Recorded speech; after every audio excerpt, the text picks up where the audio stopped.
Yeah, great to see so many people joining this webinar. We'll just wait a minute just to let people in. And like Adriana said, it's very, very helpful if you mute so that we just hear the speakers when we're doing this webinar. I can see a few friendly faces. Hello, Ian. Great to see you. Some people have their cameras on. It's always nice.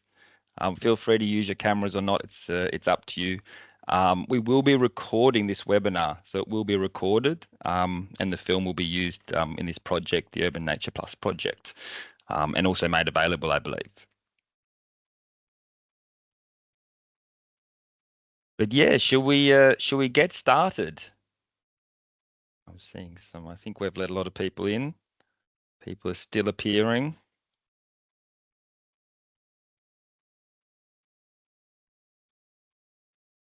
Well, I think we can begin. I'd like to officially welcome everyone to this webinar. It's always great to see so many people sign up for webinars and want to join in these kind of discussions and to share knowledge and experiences. My name's Kes McCormick. And I'm a professor at the Swedish University of Agricultural Sciences. But more important today, I'm the moderator for this webinar. And I'm just really excited about the webinar myself to hear our speakers today and to listen to them and to see all the kinds of questions and chatter that we get going in this webinar. So I'm here today with several colleagues who'll be speaking, and I'll introduce them as we kind of go. But we're all part of what's called the UNPplus project. And what I'm going to do now is I'm going to start to use our chat on the side. So I've pasted in a bit of material there. But the UNPplus project is a Horizon Europe project. It's a project that's essentially working with urban nature and trying to move it from, let's say, the periphery to the centre.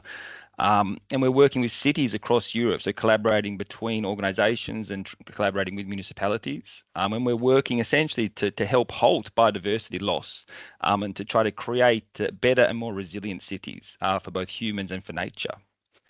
And within this project, we're focused on urban nature plans. And I'm guessing if you've joined this webinar, you've probably heard of these, but perhaps you're new to them, perhaps you're using them.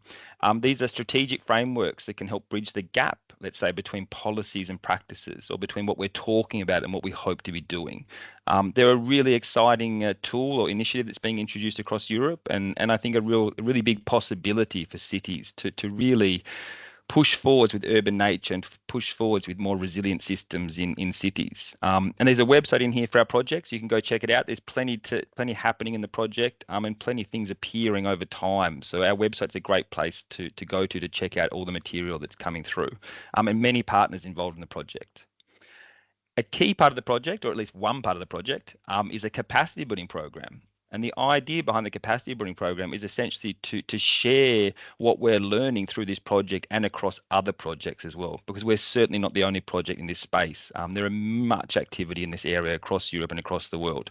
So our capacity building program is trying to pull together lots of existing materials and resources, but also to develop new materials and resources for cities and for other organisations that are working with urban nature. And you can also see the website here in the chat that you can click on, where you can kind of see our capacity building program, which is emerging over time. So it's something which is kind of growing over the next couple of years and developing. And this webinar is a part of this capacity building program, one way that we can share what we're doing with people around us and organisations around us, and also get feedback and other inputs and so on. So today, this webinar is all about listening to some other people, not listening to me. I'm just giving the introduction. And we have three great speakers today. We have an introduction on reflexive monitoring, because that's the focus of our webinar today, reflexive monitoring for urban nature plans. So you're going to get to hear a lot about what is reflexive monitoring and how and why can it be so helpful to cities working with urban nature. We have Dimitra, who's going to introduce this to us from Trinity College Dublin. I'm going to let her introduce herself a little bit more when we come to her. But then we're going to go from Dimitra to two colleagues from cities in Europe, from Mannheim and Barcelona. And this is one of the most important parts of this type of work from Frida and Adrian, is that we hear from cities and municipalities, and we hear from their experiences, what they're learning as they go, the things that are working, the things that perhaps aren't working, and lessons for other places. So we hope that we create a really kind of safe and productive space today where we can discuss all types of issues about urban nature plans. And then we're going to finish with a kind of discussion and questions after our three presentations. We would love people who are in this webinar to use the chat function. So write in the chat your questions and comments, and we'll pick them up as we go. So that's it from me. I'm going to hand it over now to Dimitra, who's going to lead us into a presentation about reflexive monitoring. And like we said, please keep yourself muted. Please write in the chat. Let us know what you're thinking and the questions that come up as we go, and we'll jump into those questions at the end. So over to you, Dimitra. And hopefully we can hear you. At the moment, you're muted. There we go. Sorry about that. There we go. There we are. Perfect. So thanks, Kes, for that. And thanks, everyone, for joining us today. And as Kes said, my name is Dimitra Xaidous. I'm a research fellow here in Trinity College, Dublin. And my job this morning is to kind of set the table and talk a little bit about reflexive monitoring, but really set the table for our cities. Next slide, Adriana. So what I'm going to be doing is giving a quick overview of the reflexive monitoring process, also the role of reflexive monitoring in the UNPplus project. So in terms of that, I'm going to talk you through the process and how we're applying it in the project to capture and monitor learning over time. And so it's myself in TCD and colleagues in UEL that are managing the full process, but we are working collaboratively with a number of different partners in the consortium. And then I'm going to move over to the city experiences. So this is how reflexive monitoring is being applied specifically in the cities in relation to the urban nature plans. And so we'll have Mannheim and Barcelona talk to us. So to start, this is reflexive monitoring. It's an evaluation method that offers insight on the progress of a project, and it does it in real time. It also takes the local context into account, which is very important.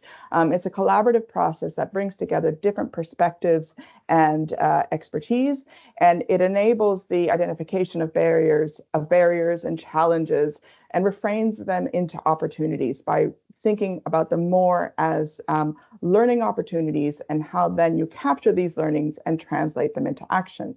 So there's a 6-step procedure that has been developed for reflexive monitoring, and it is also supported by a number of reflexive monitoring tools, and these are linked to specific steps. I won't have time to go into all of them today, but I will highlight one or two and how we're applying them in the project.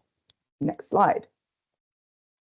So we'll start with the first step, which is around rethinking. And this is really about, the importance here is to really think about your goals and to continually re-question and adjust them and refine them as needed. And this is, again, why it's important to think about the local context when you're doing reflexive monitoring, because the context itself will help guide and frame and be a lens through which you'll think about your goals and what needs to be adjusted.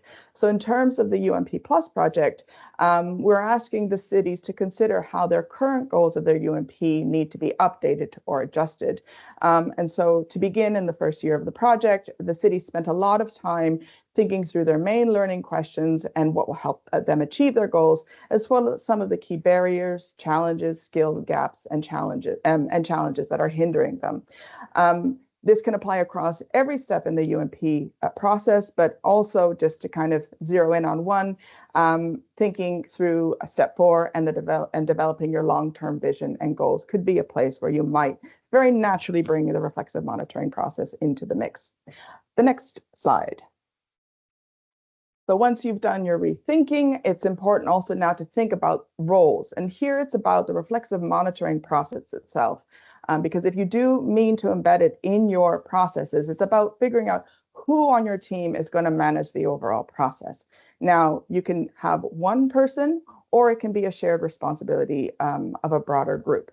So thinking about the UNP process, step 2 is about establishing an interdepartmental working structure. UNPs are complex. They require multiple kinds of expertise. So you're going to need to bring people in to your process that have expertise across a number of different areas. So it could also be a nice way to think about having a transdisciplinary or interdisciplinary reflexive monitoring team as a way to reinforce this step in the UNP process as a way of facilitating the breaking down of barriers and to enhance and reinforce a more collaborative approach. And so this is a way in which the reflexive monitoring process and the UNP process can really be mutually supportive of each other. Next step, next slide.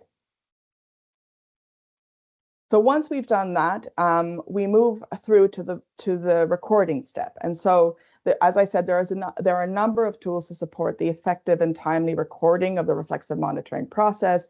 This includes creating a timeline in events and establishing a dynamic learning agenda. I'll talk about the dynamic learning agenda in more detail a bit later on, but just to say that for us in the UNP, in the UNPplus project and working with the cities in terms of helping them establish a reflexive monitoring process, we are using the dynamic learning agenda as a key tool.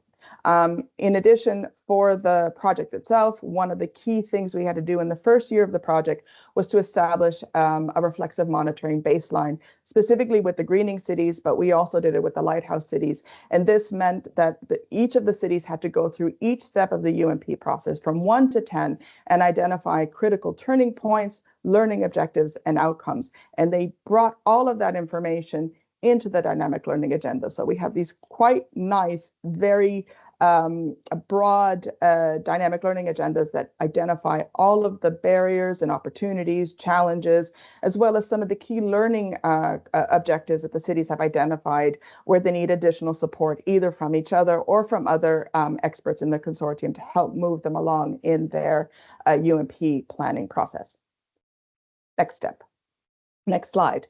See, I'm in the process itself, so I keep thinking about it in terms of steps. So the next step is around analysis. So here it's around taking the dynamic learning agenda and really going through and looking at each thing that you put into your dynamic learning agenda, each of your critical turning points, and then thinking through together about what it is that you need to learn in order to move to the next step and identify a set of follow-up actions that will lead you to a set of learning outcomes. And so for the UNPplus project, the way that we're framing the learning sessions is through the reflection labs.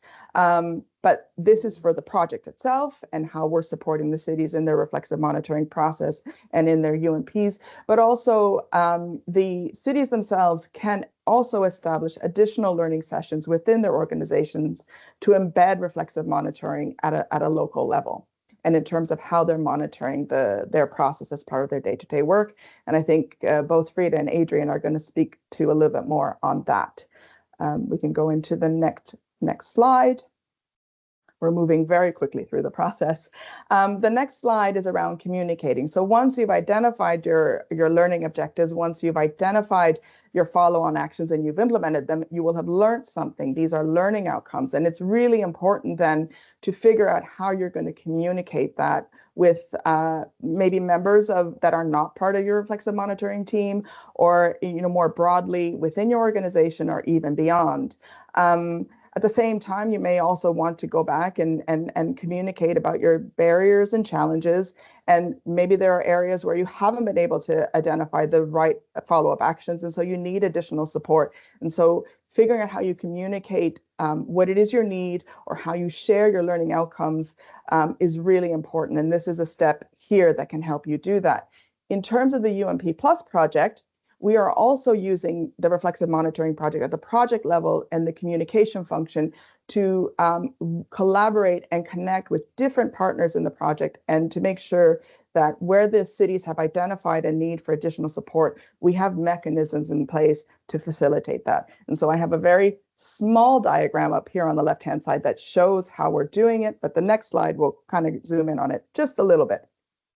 So I'll go to the next slide. So here is the reflexive monitoring process. This is just a bigger, zoomed out version of the previous slide. You'll see that the reflexive monitoring is acting as a central spine. So we're very much being guided and driven by the cities and what they need in terms of their UNPs. So the reflection labs are where we bring the cities together to talk through their dynamic learning agendas.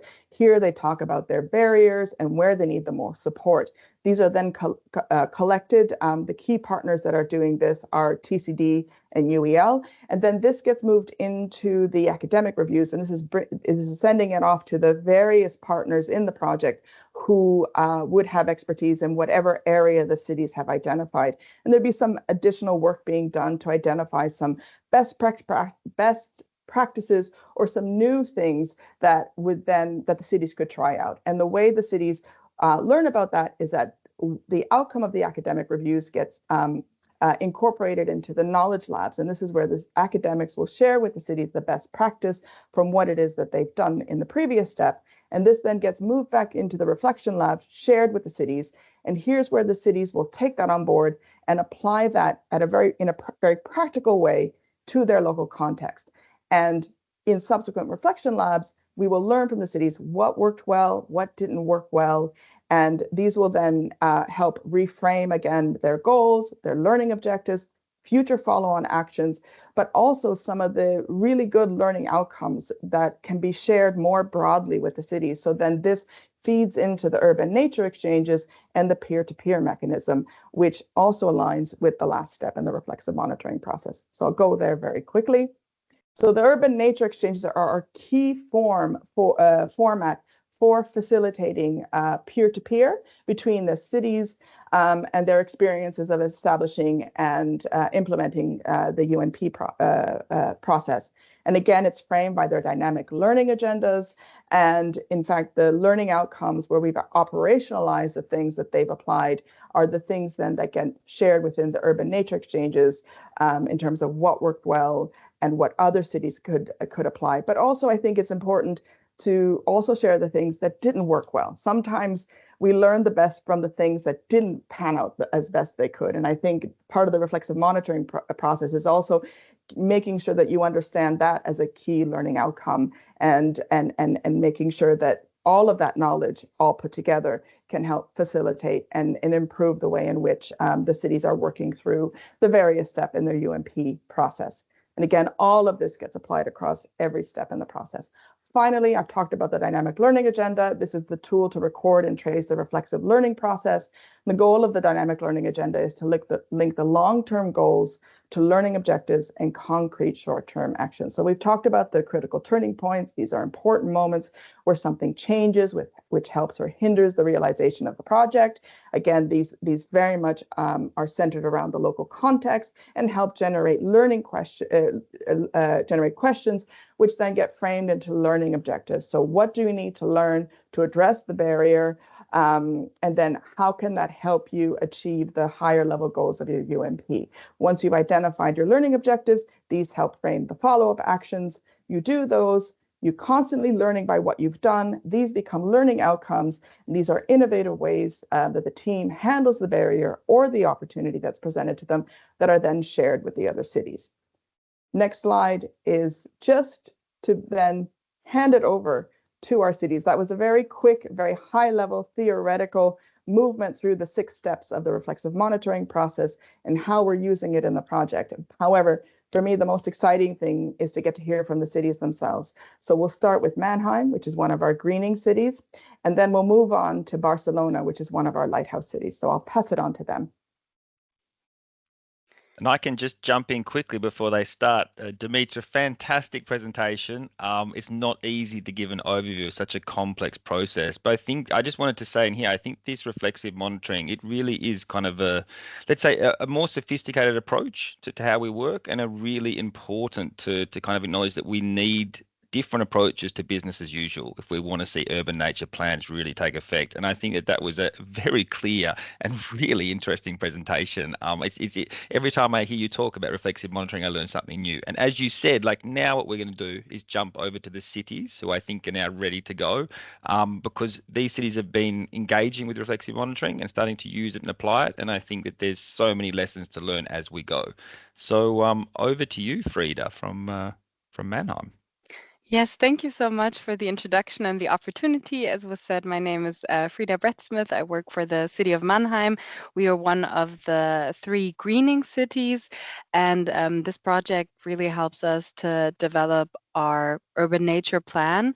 We also know the urban nature restoration regulation is coming up, so it's really state of the art, I would say. And just also to introduce from my side, reflexive monitoring has been accompanying us now for 1.5 years, and it starts to feel like it's becoming second nature, as you say. So today I want to give you an insight of how we use reflexive monitoring, not for the sake of documentation and having monitored numbers and everything, but to really help us in the process to improve our progress towards the urban nature plan. So please, the first slide. So just to give you a couple points on how we see urban nature in Mannheim. We aim to be one of the European leaders in urban nature, climate resilience, and social innovation. And we're very grateful that we are part of the UNP project as a greening cities, learning from lighthouse cities like Barcelona and Paris. We really see the benefits that the urban nature plan concept integrates biodiversity, climate action, and social justice. So it should be sustainable for a city society. And we now have learned by using it that reflexive monitoring and capacity building are the backbone of this transformation. We needed to learn to adapt in these volatile times with changes to politics, finances, codes and regulations and whatever.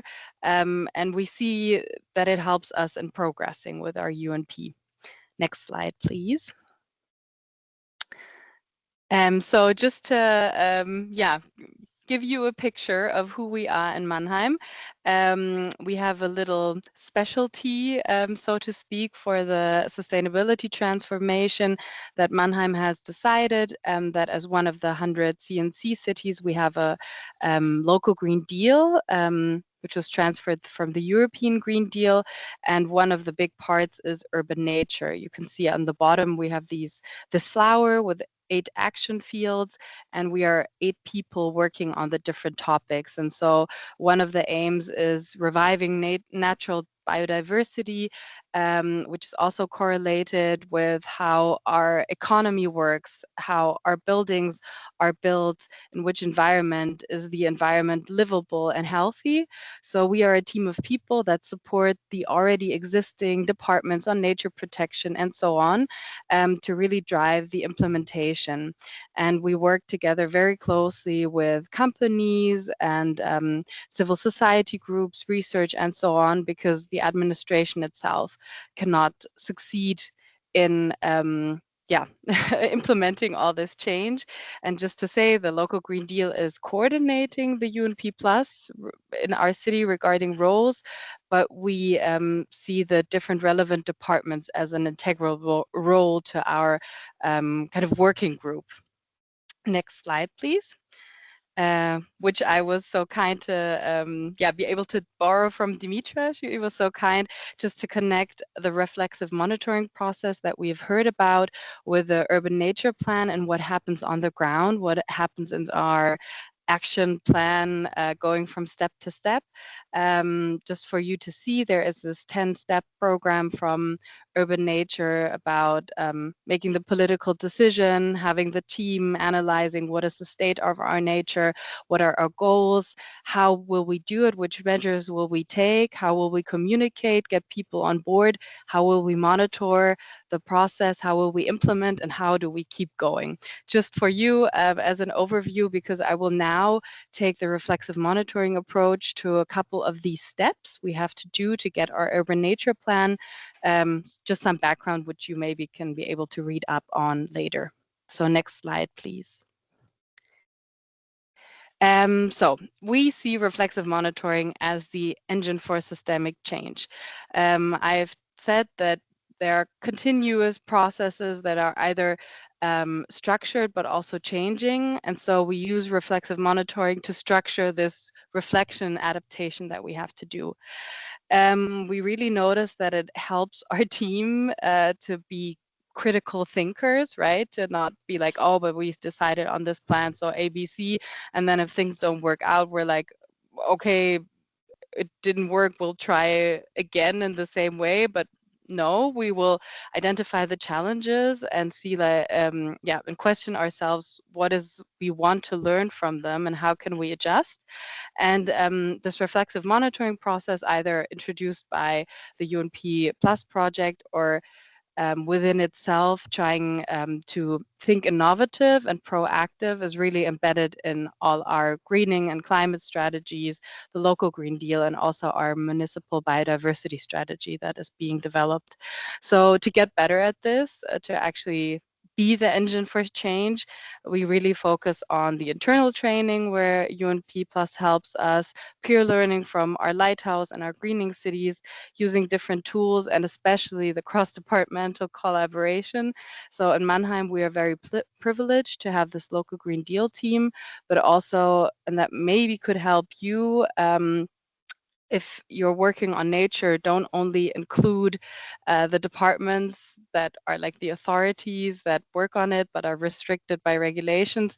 Try to incorporate many others. We have the privilege that we have every 6 weeks a working group where all department heads come. So there are also the department heads of the economic development, citizen engagement, and so on, and education departments. So we can really reflect together and not only work in these silos, but yeah, bring in our views and be like, oh, this wouldn't work because, and so we adapt.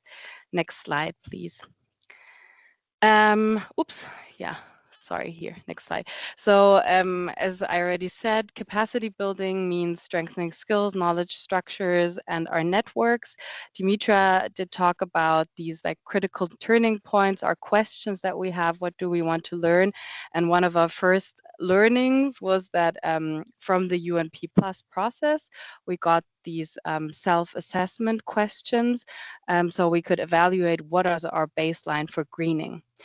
And by asking all the different relevant departments, we realized that there is a lot of data, but it's very scattered across different departments, and there's but there's not a comprehensive mechanism of sharing and operationalizing this data. So realizing this with the different people, going through the reflections, bringing together the steps, we will now initiate workshops with the different departments working together. And we would very much like to also learn from, for example, Barcelona and Paris, who are really good at database. Okay, next slide. Then I have an example for step 3 and 8, so about the co-creation and the community communication strategy. So we have reflected in working as the local Green Deal now for 2.5 years that it's really about tailored communication, so that you can get people on board for your urban nature plan, and you have people who will help you implement it. You can also click, please. There's Adriana? Yeah, sorry. I wanted to have it show up this way to give you the examples. So we did talk to all the different stakeholder groups, citizens, organizations, companies, and so on, and we took their feedback of what we need to develop and how to make it better. So for example, we have a deal box with recommendations. We have different interactive formats and apps. We're developing guidelines to really simplify processes. If people want to de-seal, unseal their areas and green it, which departments do you have to go to, which steps, what are good biodiverse plans, to really make it concise and hear people's feedback and get them on board so they will help you implement the measures you want to. And one more click, please. And yeah, the co-creation, it's taking on board all the different stakeholders and hearing the voices and also getting them together, because it doesn't help to just have the technical experts. You also need the citizens and the stakeholders in the city that will have to deal with your decisions or your offers. So we bring them together, interdepartmental, but also departments with citizens and city society. Next slide, please. Okay, so I've also put down some barriers, for example, financing governance participation that can pop up, and that we have to spin the wheel while taking the different steps. So one of our reflection outcomes was that there are major gaps in funding and also sometimes political support for large-scale projects, which I think many cities and all the countries probably in Europe and even in the European Union itself, there are different interests, there are financial restrictions and so on. So we wanted to reflect, what can we do on our local level? How can we deal with these barriers? How can we get around them, get over these hurdles? And so we chose also activities that maybe don't need the big funding yet. And through getting people on board, we can build like a momentum, not specifically a grassroots, but more to have like on the ground action everywhere, from big companies here in Mannheim, small ones, little neighborhood associations, universities, and so on, to then also build acceptance and interest and just pool money, resources without like, even if you yourself have restricted resources. So I was talking about this deal box where companies are offered really concrete measures that they can take, and we help them if they want to implement something. There are different apps where people can figure out, what are the different associations and volunteer work in my city, what can I do? And we really work on public communication at fairs, for example, on greening. There will be one tomorrow where people can learn all about the different new up-to-date technologies. And now, next slide, please. I will finish now with the key insights and the value of reflexive monitoring for our capacity building. We've learned that you need a people-centric approach. Every intervention should be tailored to where the people come from. Will they understand you? Will they be motivated by the way you work together? So there would be an example of what tools you could use. Next click, please. So another insight was the dynamic learning. So reflexive monitoring is never static. Things can come up that you don't expect, or maybe you don't want to come up, like some frustration of, okay, we have to go back, but that's really important because you shouldn't be stubborn and just pull through and be like, yeah, we finished the step, but then that will be a pitfall in the future. So you have to see if you've taken all the steps. Is there something missing? Can we improve? And as I said, really take feedback into consideration and ask people, and don't just sit and work at your own desk, even if maybe sometimes it's intimidating, but keep going. Next slide, please. So yeah, next slide. Yeah. Thank you. So about instrument diversity, I've stated a couple of different tools, and you should really focus on targeting different groups and meeting them where they are, and through getting their feedback, you also learn, does that work for them? Is this relevant? What would we need to adapt? Does it help? And then ideally, you would also gain some data, for example, so citizen science projects, which would help you with your analysis and monitoring and engaging people so they will understand what you're doing, why you're doing, and that it's hopefully working. Next slide. So this is on the benefits of empowerment. The process of reflexive monitoring and building our capacities should help us really select and honing on the right instruments for our context. And we as a local Green Deal group now build up different options that we have, but we continually develop to really take the right format for different groups and kind of build this toolbox. One more click, please. And we hope that this will lead to a sustained change. As I said, you have to go through the process again, or you should, as it helps you, the reflexive monitoring, and which really should help you move in your 10 steps towards an urban nature plan.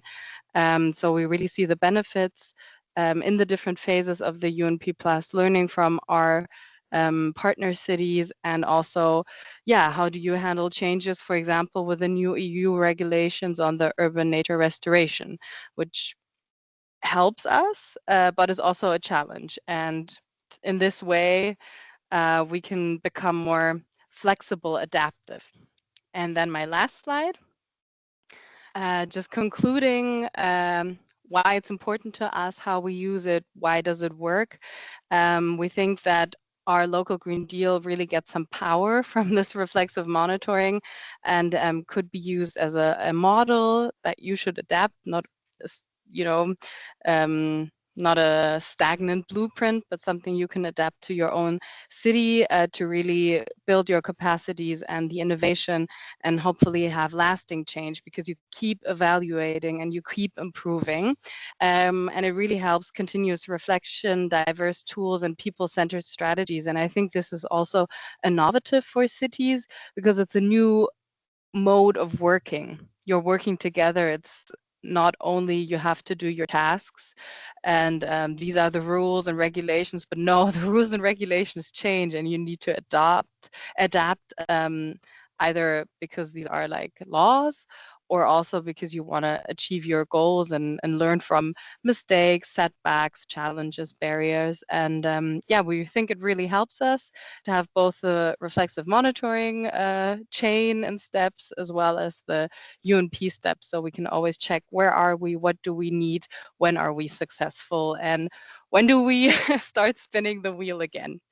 So thank you for your attention.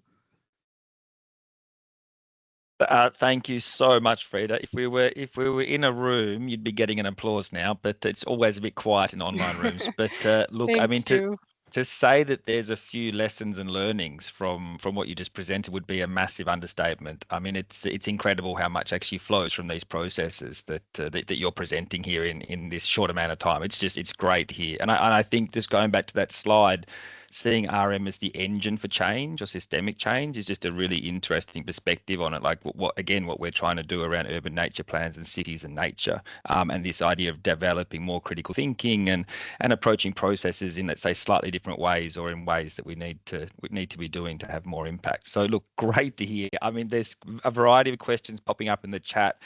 There's also other people giving examples of other projects, which is fantastic. So I'll let you have a bit of a look at the chat, Frida, as we go, and then we'll come back with some questions at the end. Because now we're going to go from Germany to Spain, to the city of Barcelona, a wonderful city, definitely a really fantastic place to visit, and has of course done many things around cities and nature, and many other areas as well. So over to you, Adrian. We're looking forward to hearing your insights and thoughts on urban nature plans and reflexive monitoring.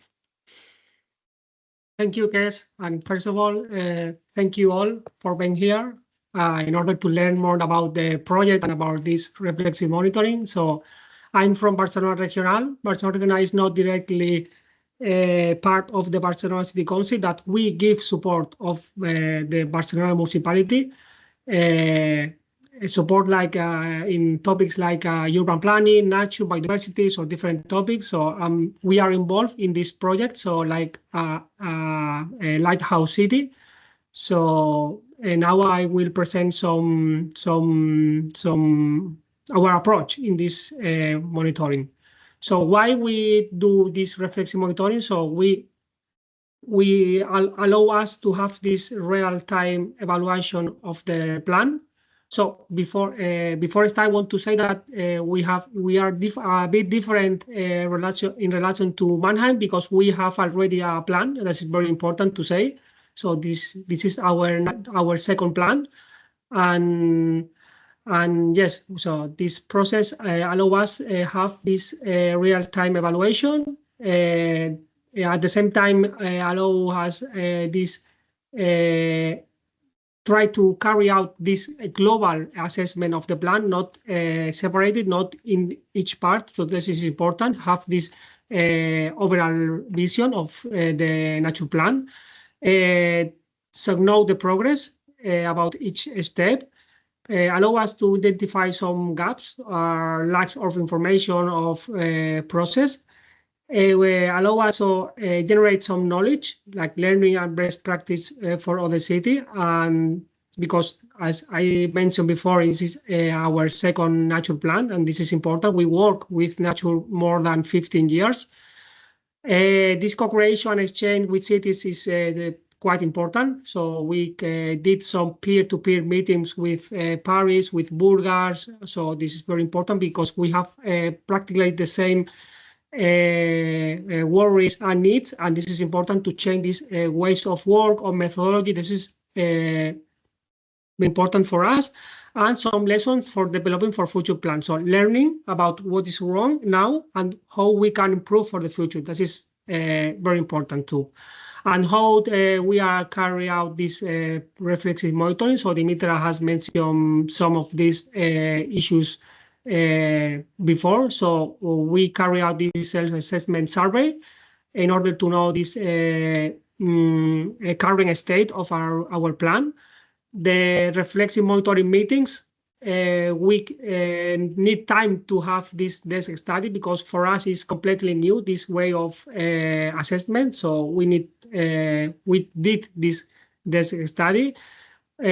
Some internal meetings, some both with the personnel in charge of the nature plan, because there are a specific department for implementing the plan, and with other departments in the Barcelona City Council. The peer-to-peer meeting with city, the last it was in Burgas in person with different colleagues there, and urban nature chain. This is too important because we sharing some different methodologies in order to know more about co-creation, biodiversity, because we have experience of these kind of topics. Citizen sign, our communication plan. So this is that. How we are done this process. Next slide, please. And now we applied this reflexive monitoring into different scales. The most important for me is the first one is the Barcelona Nature Plan, and the second one, if I have time, so I want to introduce maybe, but I will focus more in the first part because we spend a lot of time to assess this reflexive monitoring. Next slide, please. Again, please go ahead. Thank you. I will explain some information about the nature plan because maybe some of you doesn't know about our plan. So the big goals of our plan is increasing the city green infrastructure and try to maximize the ecosystem serving for the people. Conserve and promoting the biodiversity and try to protect the different species and improve their habitat. That is more related to the restoration law and the biodiversity regulation. Try to consolidate this ecological management and naturalization because now we try to implement in this new way of management of our greening. So this is very important, and try to link. To include the people in the management of the city through urban gardens or the management of tree pits, for example. And for that, we have 20 action and 100 projects. Thanks to the reference monitoring, we know that there are a lot of projects because we have this reflect about this, and this is very important. So it's better to have like less action and more realistic action because 100 projects sometimes difficult to reach. And for the next nature plan, we want to have less action. So next slide, please. So, and now I will explain some highlights, general highlights about the process. Some critical turning point, for example, is our urban commitment is promoted through other municipality strategic tools. It's not only for the nature, so the urban commitment is promoted also for the water department, for the planning department, so not only for the nature. Sometimes data is not unified and information is duplicated. This is important to do better. So because some departments work at the same data, and it's important to have the same one. There is still a lot of information missing. For example, relating to budgeting, it's important that the plan does not have a specific budget to each action. So maybe for the next for our next plans, maybe we can link some budget for the implementation of the action. Some learning objective, for example, we want to try to reduce these interdepartmental conflicts between the teams. So we want to monitor the current state of the fauna, for example, in this case, in order to follow a current evolution. So if you want to carry out this evolution, you need to know the current state of fauna, flora, of trees, etc. So it can be positive to ensure at least part of this financing action proposed in the plan. And regarding the learning outcome, for example, we are now doing some training for the departments. Involve help to consider urban nature is a priority, it's important. So carry out this kind of training for the different departments for internal person. We give some specification for new urban development. This is very important. So we have some criteria regarding vegetation, regarding soils, in order to increase the benefit of the urban areas. We have in this plan goals for 2030, but we don't have any. This is medium term, but we don't have any long-term goals. Maybe can be counterproductive because sometimes the goals are more realistic if you can achieve in a short term. And we have this study to the analysis of social and environmental service. This is our own methodology for Barcelona, and we can learn for try to share with other cities this methodology. And I think this is useful. That this kind of process can help other cities to achieve the same goals.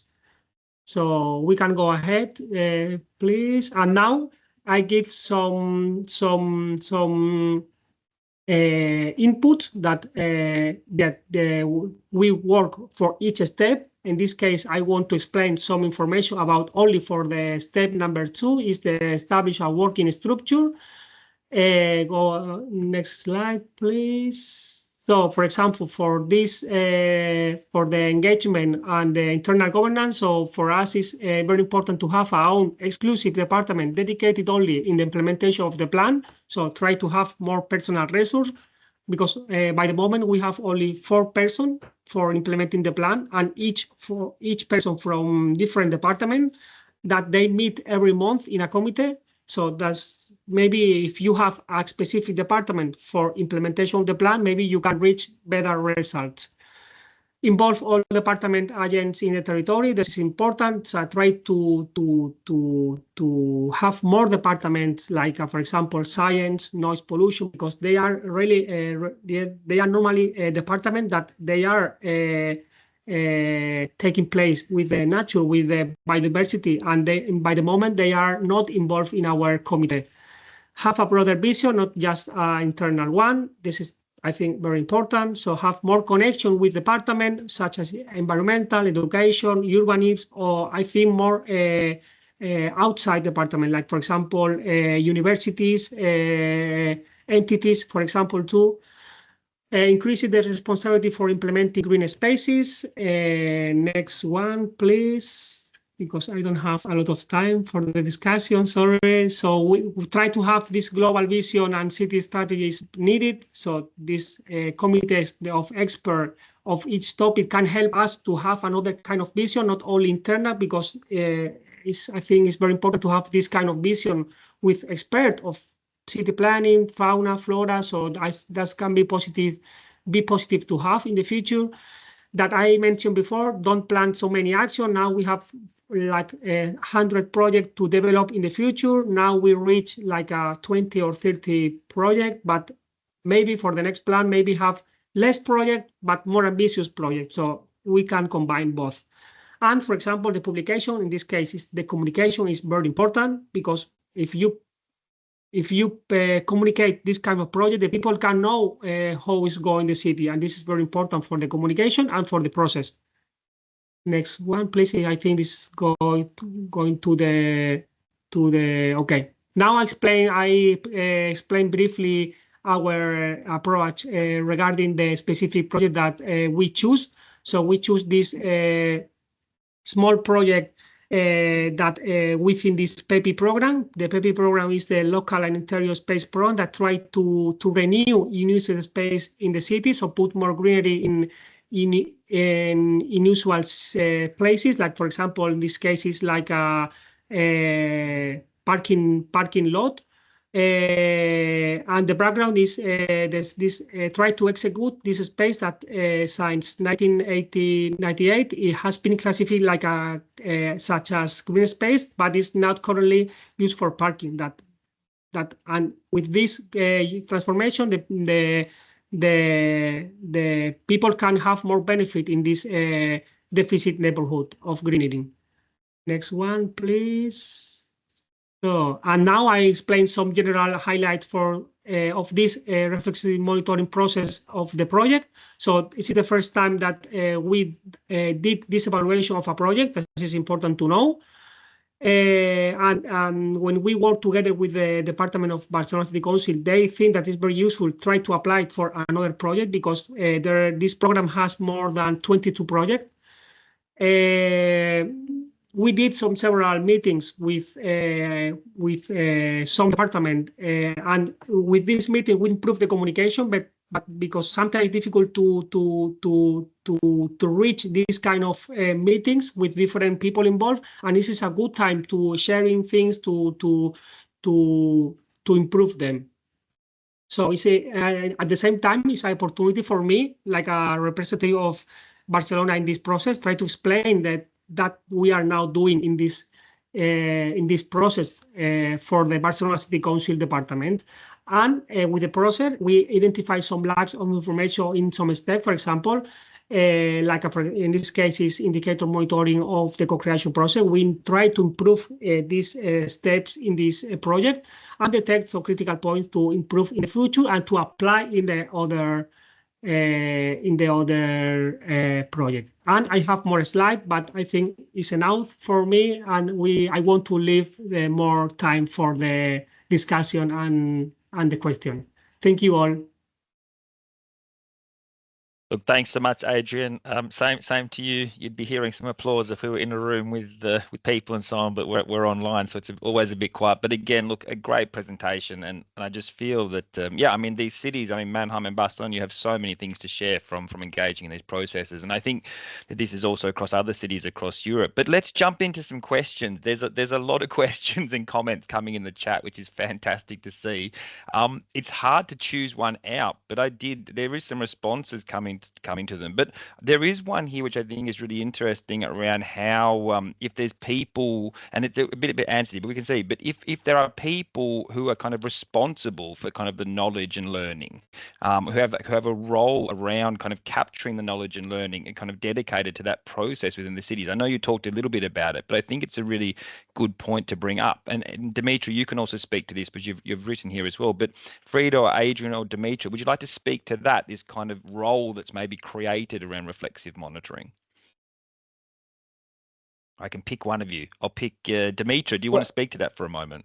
Well, I'll just kind of repeat what I said in the chat, but I think two things. I think it's important to just reiterate that reflexive monitoring takes the local context into account. So it's about thinking about your local kind of way of working and making sure that you bring that process in so that it facilitates how you're working, rather than trying to adapt or change from the onset how you're working to fit reflexive monitoring.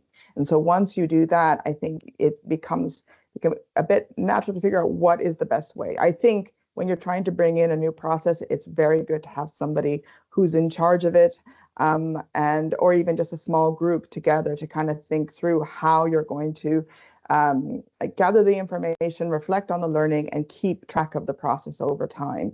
I think in the UNPplus project, as I've said in the chat, we do have kind of reflexive monitoring leads at a consortium level, and that would be myself in TCD, and then colleagues in UEL, Stuart Conop and Sam Jelliman. But I think that for me, one of the key successes of the project at the end will be how the lead from the academic side moves to the more practice lead in the cities. So I think when at the end of the project, to have the cities themselves be that voice and that lead for reflexive monitoring is, I think, what's really important. And I think it's a nice way to go back to both Frida and Adrian in terms of how you're conceptualizing reflexive monitoring and how you're managing that at the local scale, to kind of answer that question.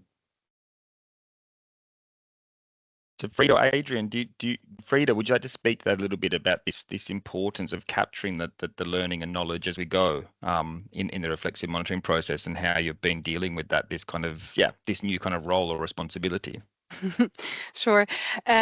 So it's actually a very fitting method or mode of handling your projects for us, as we are this very interdisciplinary team working together on different topics like farm to fork, biodiversity building, climate adaptation, mobility, and everything being one team, and then sitting in the different departments.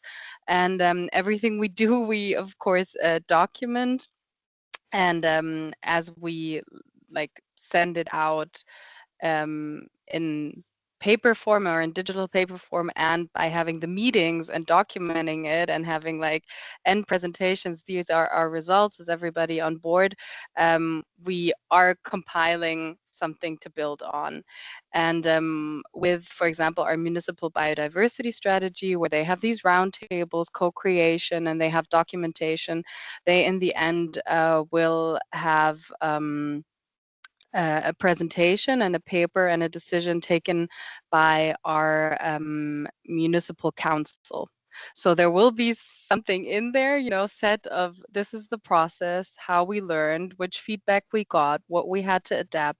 They have different testing areas where they're changing how the city manages our parks and the nature, and they will put in the results there. So there will be something concrete, and especially for us, this challenge with the database and how we handle it, we really want to build something that lasts, so that we have documented data, something compiled, and that the people who are working on this different data, they will have this mode and this tool and these contacts to go back to use them. So this is something of the lasting change we hope to concretely build. I mean, that actually leads into a question for Adrian, which is now also in the chat several times, around kind of citizen engagement and the involvement of residents and so on, how that's part of this process in the city of Barcelona. Do you have any more thoughts on that topic? Yes, Kes.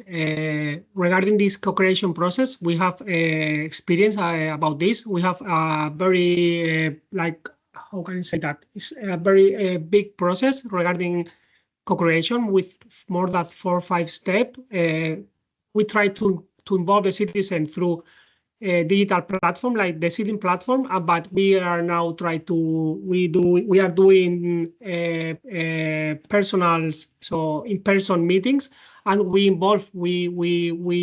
try to link both.